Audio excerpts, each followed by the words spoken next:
Indonesia's economy rebounded in 2021, growing by 3.69% after previously contracting or shrinking by over 2% in 2020. But of course, many challenges are faced by Indonesia and the world, such as the ongoing pandemic and geopolitical security concerns sparked by Russia's invasion of Ukraine. Will Indonesia's economy be able to weather the storm and grow even stronger this year in 2022? And to discuss more, we are joined by Khoon Tee Tan, Senior Partner at McKinsey Company Indonesia. Hi, Pa. Thank you so much for joining us today. Hello, Krishna. Thank you for having me. Okay, so at the start of 2021, McKinsey projected that Indonesia's economy could rebound to 6% growth. Indonesia's economy did rebound with 3.69% growth. Now, in your assessment, was this still a positive achievement by Indonesia in 2021, especially amid the Delta variant outbreak? Yes. If you look at the quarter-by-quarter performance, Krishna, you see that in the second quarter of 2021, growth had actually rebounded by over 7%. But then the Delta variant hit, and growth actually slowed tremendously in Q3 2021. So there is quite a strong correlation between COVID waves and GDP growth. But nevertheless, despite all the challenges, Indonesia still had a positive year in 2021, and more importantly, the economy is still on a recovery path in 2022. Okay, but in your opinion, could Indonesia have achieved higher growth in 2021? Could more have been done to push up economic growth last year, or is it simply the case of the pandemic and the Delta variant and there's nothing that Indonesia could have done? I think Indonesia definitely has the potential to achieve 5 or even 6% growth. Of course, the evolution of COVID is a bit unpredictable, and if a new variant emerges, it does have a negative impact on growth in Indonesia and also the rest of the world. But I do believe that Indonesia could do even better this year compared to last year. And this is driven by 5 trends. Number one, in terms of the digital economy, and we anticipate that there will be a continued acceleration in the growth of the digital or digitized sectors, and also digitization of the whole economy. Number two, and a more relatively recent trend, is the green economy and investments in sustainability, which we see starting to pick up here in Indonesia as well. Number 3 is in investments in infrastructure. So while Indonesia has been building up the basic infrastructure and doing a lot, in roads, in railways, in seaports, airports, and so on, but there's still more that can be done to improve the quality of life and livability of cities and villages. So that will be another wave of growth. And the 4th is in terms of the micro and SME segment, which is the backbone of the Indonesian economy. And while they were hit during the pandemic, but we're starting to see a strong recovery in MSMEs. And we actually think that this could accelerate due to digitization of that sector. And last but not least, we also see an increase in healthcare spending, as Indonesia currently still lags behind many other economies in terms of healthcare expenditure. So in terms of healthcare, also previously McKinsey outlined the importance of public and private cooperation in the health sector. In your opinion, has Indonesia optimized that public-private cooperation in health enough? Yeah, so even before the pandemic hit, Indonesia's healthcare sector was lagging behind in terms of meeting its own needs.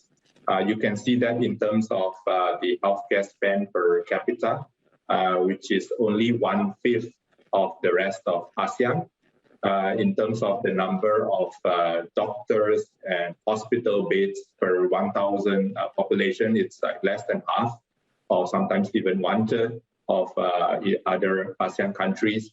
So there's been a lot of catch up to be done. And in terms of the public-private sector collaboration, I actually see there are 3 priorities here. One is expanding the primary care capacity. So in terms of hospital beds, in terms of doctors, labs, domestically produced medical equipment and medicines. All this can actually, be enhanced. Number two is also innovations in terms of greater access. One thing that the pandemic has accelerated is the trend in telemedicine, and that has actually helped to alleviate the effect or the load on hospitals.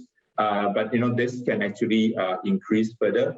And thirdly, is actually innovation in terms of integrating into a single data platform.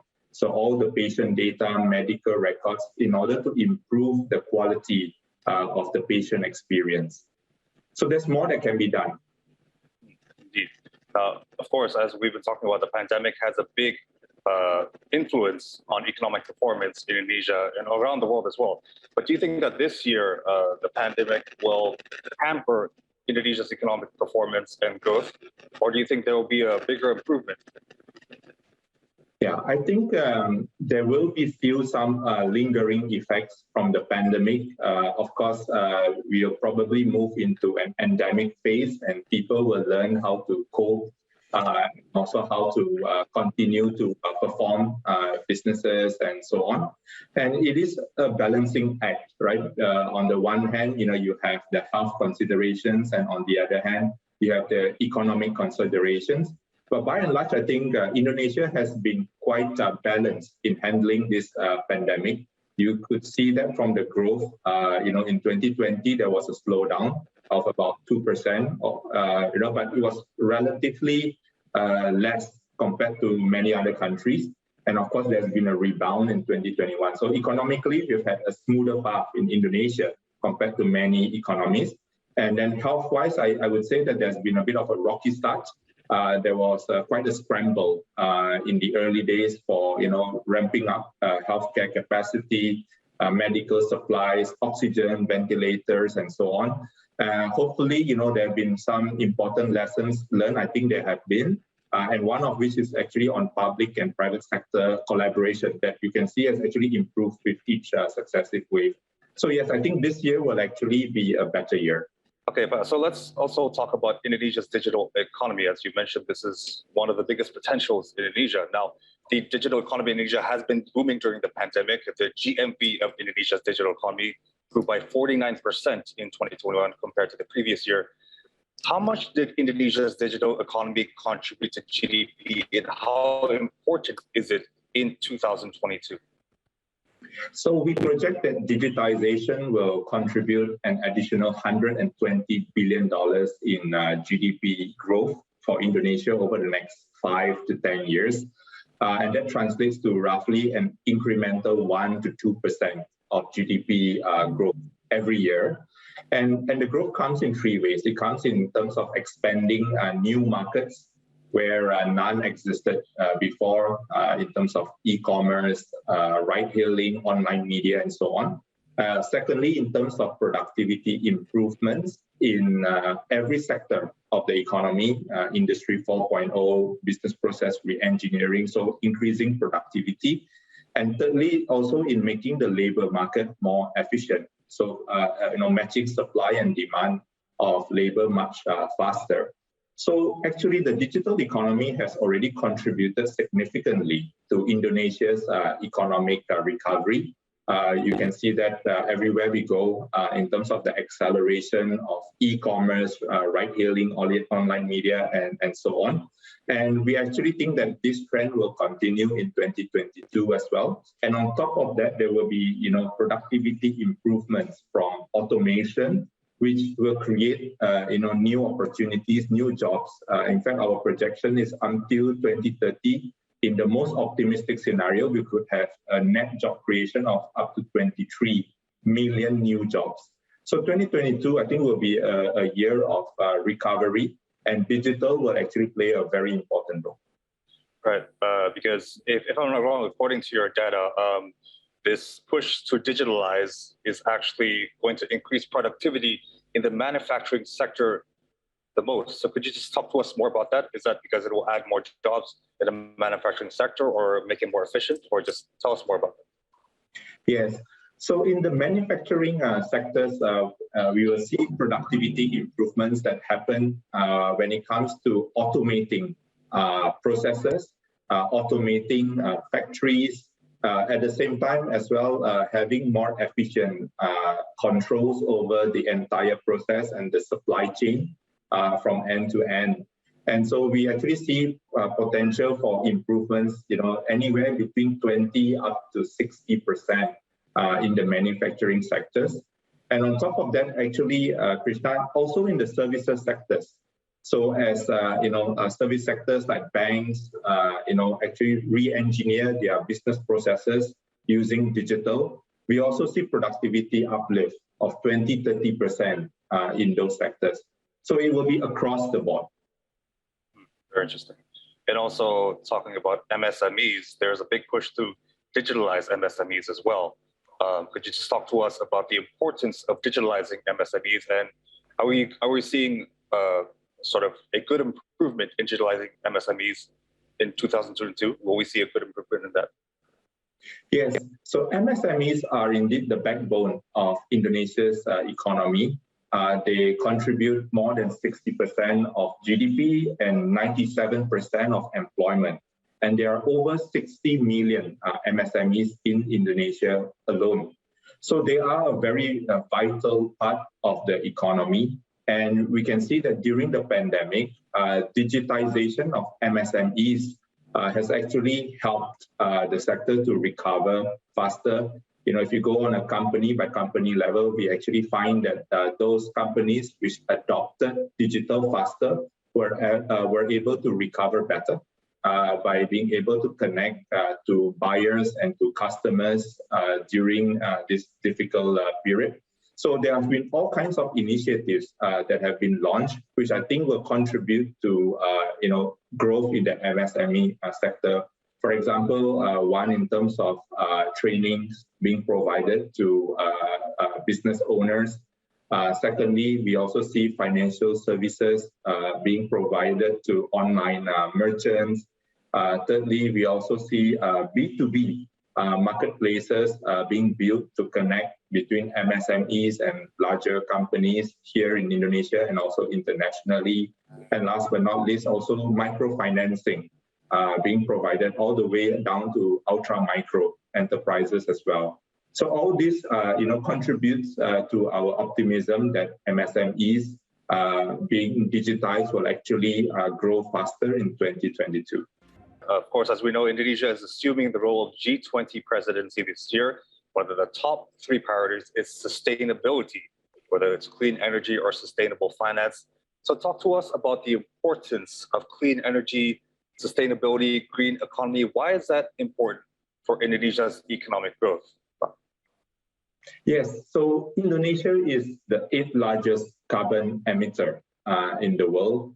And it is also, on the other hand, the second biggest nature-based solutions market. So in other words, what Indonesia does on sustainability matters. It matters because of its scale, but it also matters because it is a large part of the solution. And so we think that the potential size of the green economy in Indonesia could be well over $100 billion. And in particular, towards G20 Bali, I think to showcase some of these investment opportunities, we see 6 flagship projects. The first flagship is around forest-based economy. So, using forest as carbon sinks and also as a producer of sustainable products. That is number one. Number two, in terms of renewable energy, Indonesia is blessed with more than enough renewables to support itself.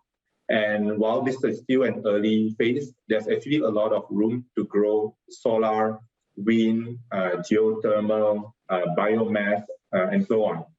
And then thirdly, we also see electric mobility as a potential flagship.